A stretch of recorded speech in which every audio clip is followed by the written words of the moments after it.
বর্ধিত সভা দীর্ঘদিন পরে অনুষ্ঠিত হলো। এটা অত্যন্ত গুরুত্বপূর্ণ, কেননা বাংলাদেশ এখন একটা গুরুত্বর মধ্য দিয়ে একটা ক্রান্তিকালের মধ্য দিয়ে অতিক্রম করছে। অতএব আমরা বিএনপি হচ্ছে বাংলাদেশে টেস্টেড সবচাইতে জনপ্রিয় বৃহৎ দল।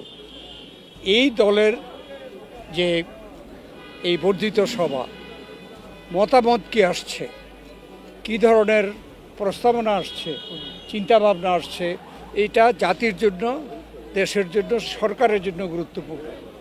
এর মধ্যে যে কথাগুলো এসছে যে এই সরকারের প্রতি মানুষের প্রত্যাশা ছিল, বিএনপির প্রত্যাশা ছিল যে অতি দ্রুত যথাযথ পদক্ষেপের মাধ্যমে দেশে আইনশৃঙ্খলা পরিস্থিতি নিয়ন্ত্রণে আনবে, যথাযথ পলিসির মাধ্যমে দেশে নিত্য প্রয়োজনীয় দ্রব্যমূল্য নিয়ন্ত্রণে আনবে, এছাড়া আরও অনেক কিছু, কিন্তু সেগুলো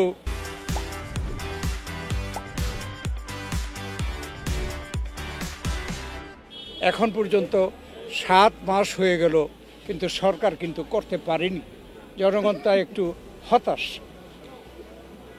আর জনগণও প্রত্যাশা করেছিল, এই সরকারও ওয়াদা করেছিল যে তাদের প্রধান দায়িত্ব হচ্ছে জনগণের ক্ষমতা জনগণের কাছে ফিরিয়ে দেওয়া, এবং সেটা মানুষ প্রত্যাশা করেছে।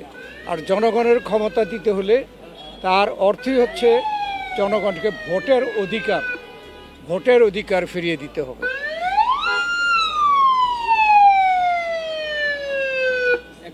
স্বৈরাচারী সরকার, ফ্যাসিস্ট সরকারের সময় জনগণ ভোটের অধিকার থেকে বঞ্চিত হয়েছে। অতএব ভোটের অধিকার জনগণ চায়, এটা সরকারও জানে এবং এই সময়ের প্রয়োজনও তাই। কেননা এই সরকার হচ্ছে নির্দলীয় এবং একটি অন্তর্বর্তীকালীন সরকার। অন্তর্বর্তীকালীন সরকার তো দীর্ঘদিনের হতে পারে না। অতএব এই সরকারের একমাত্র পথ হচ্ছে যে একটি গণতান্ত্রিক সরকার, অর্থাৎ জনগণের সরকারের কাছে ক্ষমতা হস্তান্তর করে ক্ষমতা থেকে বিদায় দেওয়া। এটা সরকারের জন্য সুখকর, জনগণের জন্য।